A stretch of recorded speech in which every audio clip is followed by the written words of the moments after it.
എല്ലാവർക്കും വിജീസ് കിച്ചൻ്റെ പുതിയൊരു വീഡിയോയിലേക്ക് സ്വാഗതം. ഞാൻ നിങ്ങളുടെ സ്വന്തം ബി ചേച്ചി. എൻ്റെ പ്രിയപ്പെട്ട ഓരോരുത്തർ സുഖമായിട്ടിരിക്കുന്നു. ദൈവം സഹായിച്ച് ഇവിടെയും സുഖമായിട്ടൊക്കെ ഇരിക്കുന്നു. ഇന്നും ഒരു ദിവസം ദൈവം നമുക്ക് ദാനമായി തന്നതിന് ദൈവത്തിന് നന്ദി പറയാം. സുഖമായിട്ടിരിക്കുന്നു എന്ന് പറഞ്ഞാലും എൻ്റെ ദൈവമേ, ചൂടിനൊരു കുറവുമില്ല. ഉച്ചയ്ക്കൊന്നും നിന്ന് ചെയ്യാൻ പറയും. ഞാൻ ചിലപ്പോൾ ചിന്തിക്കും, രാത്രിയിൽ അങ്ങ് എന്തെങ്കിലുമൊക്കെ ചെയ്ത് വെച്ചിട്ട് ഉച്ചയ്ക്ക് ഫ്രീ ആയിട്ട് ഇവിടെ ഇരുന്നാൽ എന്തോ എങ്ങനെയാണ്.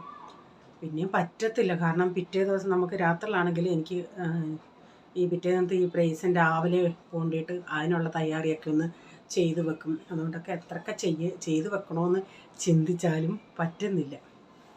എന്തോ ചെയ്യാനാ, നാട്ടിലും ഭയങ്കര ചൂടാന്ന് പറയുന്നത്. ഞാനിവിടെ ചൂടാന്ന് പറയുമ്പോൾ എനിക്ക് റിപ്ലൈ വരുന്നത് ഇവിടെയും ചൂടാ, എന്തോ സഹിക്കാൻ പറ്റാത്ത ചൂടാണ്. എല്ലാ അവസ്ഥയും നമ്മൾ തരണം ചെയ്യണം. എന്നാലും എനിക്ക് അല്ലെങ്കിൽ തന്നെ ബോഡി ഭയങ്കര ചൂടാണ്. അതിനെ എന്തെങ്കിലുമൊക്കെ ബോഡി തണുപ്പിക്കുന്ന എന്തെങ്കിലുമൊക്കെ അങ്ങ് കുടിക്കുവോ. ഈ സബ്ജ സീഡൊക്കെ ഉണ്ടല്ലേ, അതൊക്കെ നല്ലതാണെന്നാണ് പറയുന്നത്. വെള്ളത്തിൽ ചാലിച്ച് മോരും വെള്ളത്തിലെങ്ങാനും ഇട്ട് കുടിക്കുകയൊക്കെ ചെയ്യുവാണെങ്കിൽ.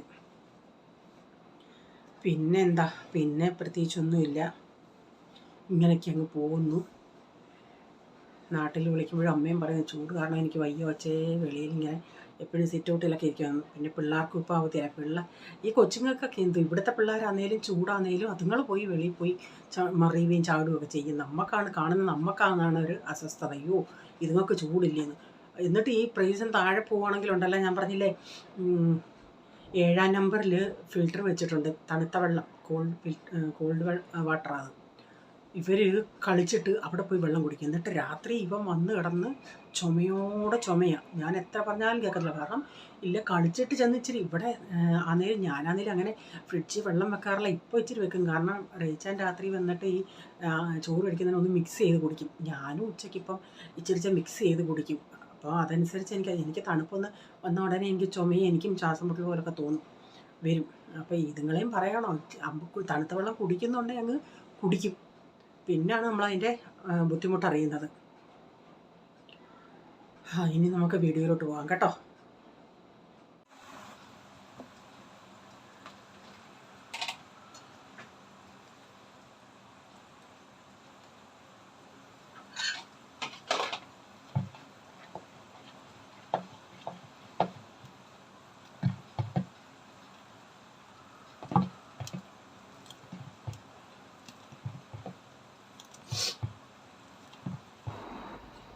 ഞാൻ മാവ് ഇന്നലെ അരച്ച് വെച്ച് അതിലിപ്പോൾ ഉപ്പൊക്കെ ഇട്ട് അതൊന്ന് കലക്കി ആദ്യം അങ്ങോട്ട് വെക്കുന്നുണ്ട്.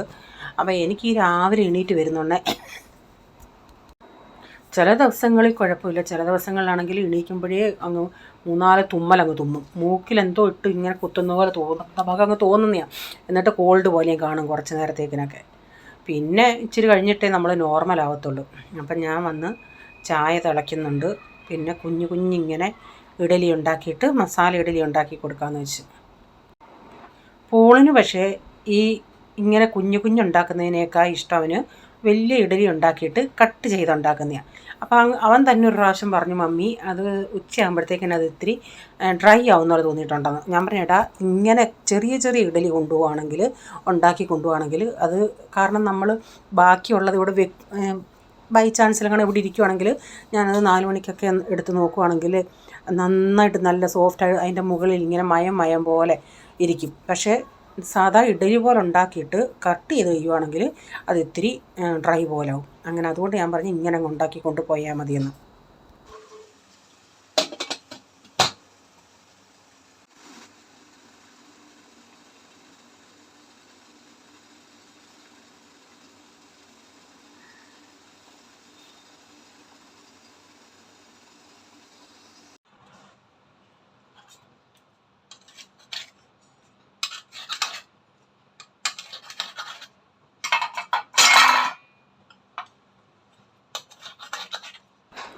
നേരത്തെയൊക്കെ ഞാൻ സ്റ്റീലിൻ്റെയും കൂടെ എടുക്കും. സ്റ്റീലിൻ്റെ ഇതിൻ്റെ 2 ഇഡലി പാത്രം എടുത്തിട്ട് പെട്ടെന്ന് അങ്ങ് ഒറ്റ ട്രിപ്പിനങ്ങ് ആവുമല്ലോ എന്ന് പറഞ്ഞ് ചെയ്യും. പിന്നെ ചിന്തിക്കുമോ, ഈ കഴുകാൻ വയ്യാത്ത ബുദ്ധിമുട്ടുണ്ട്. അതിൻ്റെ അകത്താണെങ്കിൽ 13 എണ്ണം ഉണ്ടാക്കാം, 3 തട്ടുണ്ട്. ഇതാണെങ്കിൽ 10 എണ്ണം. ഇത് 2 പ്രാവശ്യം ഉണ്ടാക്കണം 2 പേർ കൂടെ. പിന്നെ ഞാൻ ചിന്തിച്ചു, 2 പ്രാവശ്യം മെനക്കെട്ടാലും സാരമില്ല, മറ്റേ ഇതുകൂടെ എടുക്കുന്നില്ലെന്ന്. അങ്ങനെ അവരുടെ ടിഫിനും റെഡിയായി. ഒരു സെറ്റ് ഇഡലി ഉണ്ടാക്കി കൊടുക്കാനുള്ള ഒക്കെ കൊടുത്ത്. റീച്ച എപ്പോഴൊന്നും കഴിക്കത്തില്ല, ഡാഡിക്ക് കൊടുത്തു. അന്നേരം ഒരു 3-4 ദിവസത്തിന് മുമ്പിട്ട് ഞാനും പ്രൈസിനോട് ഇങ്ങനെ നടന്നുകൊണ്ട് പോകണേ. പ്രൈസ് എന്നോട് പറഞ്ഞു, മമ്മി മൺഡേ അവർ അതോ ട്യൂസ്ഡേ ഓർ ഫ്രൈഡേയോ എങ്ങാണേ നോൺ വെജ് അലൗഡ് ഉള്ളൂ കേട്ടോ. അപ്പം ഞാൻ നങ്ങ് ആദ്യം പറയുകയും ചെയ്തു. എന്നിട്ട് ഇങ്ങനെ നടന്നു പഠിക്കാൻ ചോദിച്ചു, ടീച്ചർ പറഞ്ഞോ? ടീച്ചർ പറഞ്ഞില്ല. ഞാൻ പിന്നെ ആര് പറഞ്ഞു? എൻ്റെ ഫ്രണ്ട്സുകൾ പറഞ്ഞത്. ഞാൻ പറഞ്ഞ്, നിനക്ക് എന്തുകൊണ്ടൊക്കെ ഇങ്ങനെ പേടിച്ചിരിക്കുന്നത്? നിനക്ക് ഇഷ്ടമുള്ളത് നീ കൊണ്ടുപോകും. അഥവാ സ്കൂളുകാർ പറഞ്ഞിട്ടുണ്ട് ഇന്ന ദിവസമേ നോൺ വെജ് അലൗഡ് ഉള്ളൂ, അങ്ങനെയാണെങ്കിൽ നമ്മൾ ചെയ്യും. ഞാൻ പറഞ്ഞ്, നീ കൊണ്ടുപോകുന്ന എന്തിനാ മറ്റുള്ളവർ ചോദിക്കുമ്പം അത് നോൺ വെജ് ആണെന്ന് പറയുമ്പോൾ അവർക്ക് ഇഷ്ടപ്പെടത്തില്ല. അതുകൊണ്ട് ഞാൻ പറഞ്ഞു, നിനക്ക് ഇഷ്ടമുള്ളത് നീ കഴിക്കാൻ കൊണ്ടുപോകുന്നു, നീ എന്തിനാ ഇങ്ങനെ പറയുന്നത്? അന്ന് അവൻ വെജ് പറ്റീസിൻ്റെ ബ്രെഡ് ടോസ്റ്റാണ് കൊണ്ടുപോയത്, സാൻഡ്വിച്ചാണ് കൊണ്ടുപോയത്. അപ്പം ഞാൻ പറഞ്ഞു, എന്നാൽ ഇന്ന് നോൺ വെജിൽ. ഞാൻ പറഞ്ഞു, ആര് പറഞ്ഞു? ഞാൻ പറഞ്ഞത് വെജിറ്റബിളിൻ്റെ ആയിരുന്നല്ലേ. എനിക്കറിയത്തില്ല, ഞാൻ പറഞ്ഞു നോൺ വെജാന്ന്. ഞാൻ പറഞ്ഞു, അഥവാ പറഞ്ഞെങ്കിലും അവർക്കെന്താ വേണം? അവർ കഴിച്ചില്ലെങ്കിൽ കഴിക്കണ്ട, നീ കഴിക്കുന്നുണ്ടല്ലേ, ടീച്ചർമാരൊന്നും കൊണ്ടുവരണ്ടെന്ന് പറഞ്ഞിട്ടില്ലല്ലേ. അവൻ പറഞ്ഞു, എനിക്ക് പറയാൻ പേടിയാണ്. ഞാൻ പറഞ്ഞു, ഈ പിള്ളേർ ഈ പോള് ഇതുപോലായിരുന്നു. അന്നേരം പോളിപ്പോഴും പറഞ്ഞത്, മമ്മിയുടെ കാരണം കൊണ്ടാണ് ഞങ്ങൾ ഇങ്ങനെ ആയത്. മമ്മി പറഞ്ഞിട്ടില്ലേ, ആരോടും വഴക്കിന് പോലും, ആരും അടിച്ചാൽ തിരിച്ചടിക്കല്, അതുകൊണ്ട് ഞങ്ങൾ അടിയും കിട്ടിക്കൊണ്ട് വരും. ഇപ്പം അതാ അവർ പറയുന്നത്. ഈ പിള്ളേരുടെ കാര്യം പിള്ളേർ പറയണ, പിള്ളേർ ഇവരുടെ അടുത്ത് ടിഫിൻ തുറക്കുന്നതന്നെ കഴിക്കാൻ ചെല്ലും. അപ്പോൾ ഈ പിള്ളേർക്ക് ഇപ്പോഴത്തെ പഴയ പിള്ളേരുടെ പുതിയ പിള്ളേരും ഉണ്ട്, അവർക്ക് ഈ മസാല ഇഡലി ഇഷ്ടമാണ്. അപ്പോൾ അവർ പറ, നീ അന്ന് കൊണ്ടുവരത്തില്ലേ, അത് കൊണ്ടുവരണേന്ന്. ഞാൻ പറഞ്ഞു, നിനക്ക് കഴിക്കാൻ നീ കൊണ്ടുപോകുന്നത്. ഞാൻ പറഞ്ഞു, നീ അങ്ങനെ കൂടുതലും കൊണ്ടുപോയിട്ടില്ലല്ലേ, വല്ലപ്പോഴുമേ മുട്ടയൊക്കെ കൊണ്ടുപോയിട്ടുള്ളല്ലേ, മുട്ട ഇങ്ങനെ ബ്രെഡിൻ്റെ അകത്ത് വെച്ച്, അല്ലാത്തപ്പോൾ എല്ലാം നീ ഇങ്ങനെ ഇഡലി ഇങ്ങനെയൊക്കെ അല്ലേ കൊണ്ടുപോകുന്നത്. അന്നേരം പറഞ്ഞേ, ഇവരിങ്ങനെ പറഞ്ഞെന്ന്. ഞാൻ ചിന്തിച്ച് ഇവൻ്റെ പറച്ചിൽ കേട്ടോടെ ഇങ്ങനെ ഡേ വരെ പറഞ്ഞ ഉടനെ ഞാൻ ചിന്തിച്ചെന്നാൽ ടീച്ചർ പറഞ്ഞായിരിക്കും അങ്ങനെ ടൈം ടേബിൾ ചില സ്കൂളുകളിലുണ്ടല്ലോ, ഇന്ന ദിവസമേ നോൺ വെജ് കൊണ്ടുവരാമെന്ന്, അങ്ങനെ ആയിരിക്കുമെന്ന്. ഞാൻ റീച്ചാൻ്റെ അടുത്ത് ഞാൻ പറഞ്ഞു. അപ്പോൾ റീച്ചാൻ പറഞ്ഞ്, ടീച്ചർമാർ വല്ലതും പറയുന്നിടം വരെ നീ കൊണ്ടുപോകും, നീ കഴിക്കാനുള്ള കൊണ്ടുപോകും, നിൻ്റേത് വേണ്ടാത്തവർ കഴിക്കണ്ട. എന്തോ ചെയ്യാനാന്ന് പറയണേ. നമ്മളൊരു ദിവസം ഓരോ ടിഫിൻ കൊടുത്തു വിടുന്ന ബുദ്ധിമുട്ട് നമുക്കറിയാം. അതിൻ്റെ ഇടയ്ക്ക് ഈ കൊച്ചുങ്ങൾ ഇങ്ങനെ ഒരു വേലയെ കൂടെ തരം കാണിച്ച് ഈ കൊച്ചനാണെങ്കിൽ വേണേൽ പേടിച്ച് കൊണ്ടുപോകത്തുമില്ല, അങ്ങനെയുള്ളൊരു സാധനം.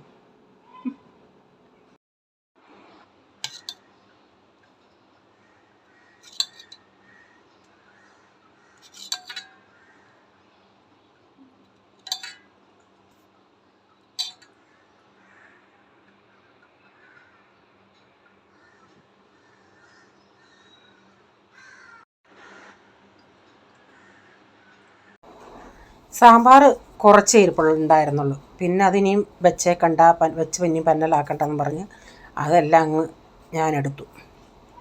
അപ്പം പിന്നെ ഇന്ന് രാവിലെ അങ്ങ് മെഴുക്ക് പുരട്ടി അങ്ങ് വെക്കാമെന്ന് വെച്ചു. കുറേ കാര്യങ്ങളുണ്ടായിരുന്നു, അതെല്ലാം കഴിഞ്ഞു. മെഴുക്ക് പുരട്ടി ഞാൻ ഇന്നലെ പറഞ്ഞതുപോലെ ഈ ക്യാരറ്റ് ഞാൻ അന്ന് കുറേ അരിഞ്ഞു വെച്ചില്ലേ, അപ്പോൾ ഇന്ന് ക്യാരറ്റും വെണ്ടയ്ക്കയും കൂടെ. പക്ഷേ ഇത് നല്ല കോമ്പിനേഷനായിരുന്നു കേട്ടോ. എനിക്ക് വെണ്ടയ്ക്ക മാത്രം ഇട്ട് മെഴുക്ക് പുരട്ടുന്നതിനേക്കാൾ ഇതുകൂടി ഇട്ട് ഉണ്ടാക്കിയോണ്ട് നല്ലൊരു കഴിക്കാൻ തന്നെ, ചോറിന് നമുക്ക് കഴിക്കാൻ കൂടുതൽ നല്ല ഇങ്ങനെ ഉണ്ടാക്കുന്നത്. അപ്പോൾ അതൊന്ന് അടപ്പത്തിട്ട് ഇട്ടാൽ പിന്നെ അതങ്ങ് ഇടയ്ക്കിടയ്ക്ക് നമുക്ക് ഇളക്കി കൊടുത്താൽ മതിയല്ലേ. ഇച്ചിരി മഞ്ഞൾപ്പൊടിയും മുളക് പൊടിയും ഇട്ടിട്ട്. ഇപ്പോൾ കഴിഞ്ഞ സൺഡേ ഞങ്ങൾ മീറ്റിങ്ങിന് പോകത്തില്ലേ, അവിടെ ഞാൻ പറഞ്ഞിട്ടില്ലേ നമ്മുടെ കേരളം പോലാന്ന്. 2 സ്ഥലമുണ്ട്, രണ്ടിടത്തും ഇപ്പം ഞങ്ങൾ രണ്ടാമത് പോയി ഈ കഴിഞ്ഞ ആഴ്ച, ഈ സൺഡേ അല്ല അതിന് മുമ്പിട്ടുള്ള സൺഡേ പോയെടുത്ത് അവിടെ ആണെങ്കിൽ മാങ്ങയൊക്കെ അങ്ങ് കായ്ച്ച് കിടക്കുക എന്നുള്ളത്. അതാണെങ്കിൽ കുറേയും കൂടെ അങ്ങ് നമ്മുടെ മുറ്റം പോലെ, ഒരു വീടും മുറ്റവും നമ്മുടെ നമ്മുടെ സൈഡിലൊക്കെ മരങ്ങളും അങ്ങനെയൊക്കെയുള്ള ഇതുപോലാണ് അത് ആ കോൺവെൻറ്റ്. ഇതും നല്ല, രണ്ടും നല്ല. ഇവിടെ ആണെങ്കിൽ ഞാൻ ഒരു പ്ലാവിൻ്റെ വീഡിയോ പോയി എടുത്ത്, ചക്ക ഇനി താഴെ തൊട്ട് ചക്ക നിൽക്കുക, കണ്ടിട്ടങ്ങ് കൊതി വന്നു പോയെന്നുള്ളതാണ്. കേരളത്തിൽ നമ്മുടെ നാട്ടിൽ പ്ലാവ് നിന്ന് കായ്ച്ച് നിൽക്കുന്നത് പോലെ. ഞാൻ വെണ്ടയ്ക്ക അടപ്പത്ത് വെച്ചിട്ട് മത്തങ്ങ ഇരിപ്പുണ്ടായിരുന്നു, മത്തങ്ങയും പയറൂടെ കറി വെക്കാമെന്ന് വെച്ചിട്ട് അതൊന്ന് വേവിച്ചെടുത്തായിരുന്നേ.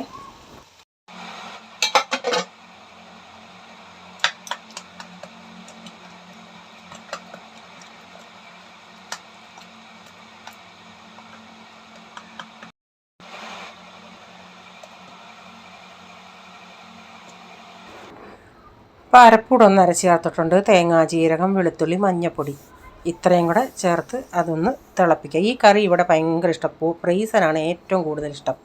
ഇതിൻ്റെ കൂടെ ഇച്ചിരി മീൻചാറൂടെ ഉണ്ടെങ്കിൽ നല്ലതാണ്.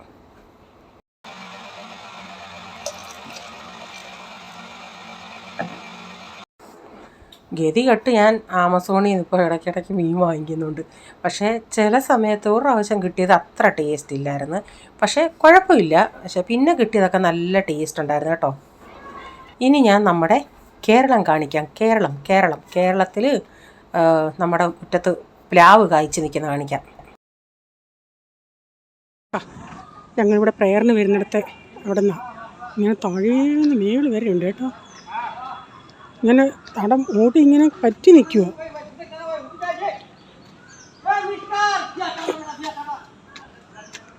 ഉണ്ടോ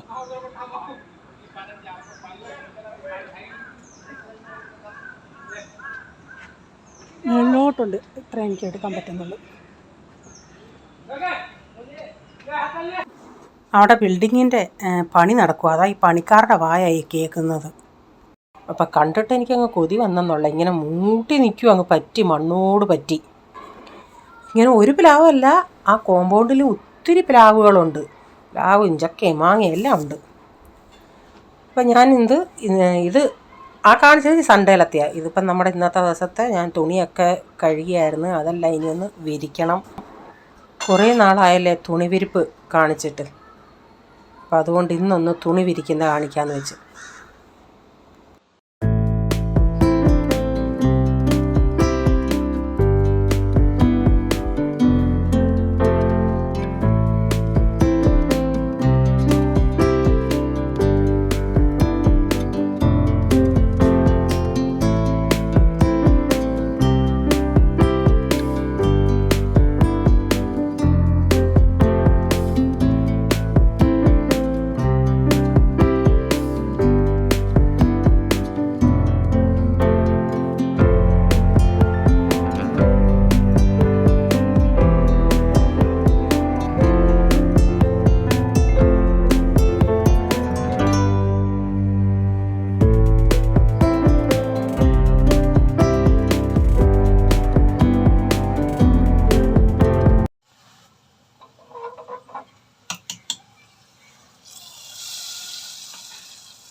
അപ്പോൾ നമ്മുടെ കറി ഇവിടെ റെഡിയായി. ഇന്നലത്തെ കാബേജും ക്യാരറ്റും കൂടെ തോരനും ഉണ്ട്. അപ്പോൾ ഇതൊക്കെ മതി ഇന്നത്തെ. മത്തങ്ങയും പയറൂടെ ഇട്ട കറി, കാബേജും ക്യാരറ്റും വെണ്ടയ്ക്കയും ക്യാരറ്റും. ക്യാരറ്റ് കുറേ ഇരിപ്പുണ്ടായിരുന്നു, അതുകൊണ്ട് എല്ലാത്തിലും ക്യാരറ്റ് തട്ടി. അച്ചാറിൻ്റെ ബോട്ടിൽ കഴുകി വെച്ചേക്കും. ബീഫ് അച്ചാർ കാലി കഴിഞ്ഞ ഉടനെ ബീഫ് അച്ചാർ ഇടണം. അങ്ങനെ ഞാൻ വീഡിയോ ഒക്കെ കുറച്ച് എഡിറ്റ് ചെയ്തിട്ട് എന്തു വന്നാലും ഇപ്പം ഞാൻ പറഞ്ഞില്ലേ, എങ്ങനെയെങ്കിലും അരമണിക്കൂർ നടക്കാൻ പോകാനായിട്ട് ഞാനൊന്ന് താഴെ പോകും. അങ്ങനെ പോകണ ഇവിടെ ഇവരും പാർട്ടികളും കളിക്കുക. വെച്ച് കഴിഞ്ഞാൽ ആൾ അങ്ങോട്ട് പോകുന്നുണ്ട്. ഞാൻ പറഞ്ഞില്ലേ തണുത്ത വെള്ളം കുടിക്കാൻ പോകുന്നു.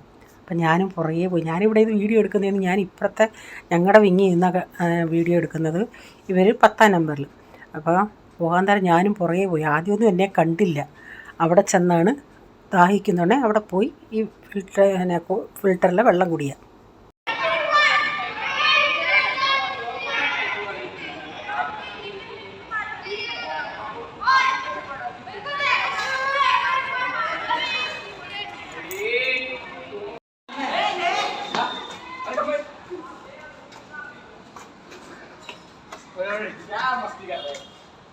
ഒന്ന് ഇവിടെ വന്ന് തണുത്ത വെള്ളം കുടിയാ. അപ്പോൾ ഇന്നത്തെ വീഡിയോയിലെ വിശേഷങ്ങൾ ഇതൊക്കെയായിരുന്നു. വീഡിയോ ഇഷ്ടമായെങ്കിൽ ലൈക്ക് ചെയ്യണേ. സബ്സ്ക്രൈബ് ചെയ്തിട്ടില്ലെങ്കിലൊന്ന് സബ്സ്ക്രൈബ് കൂടെ ചെയ്തേക്കണേ. ഇനി ഒരു പുതിയ വീഡിയോയുമായി വരും വരെ bye. God bless you all. Thank you. Take care. Bye. See U.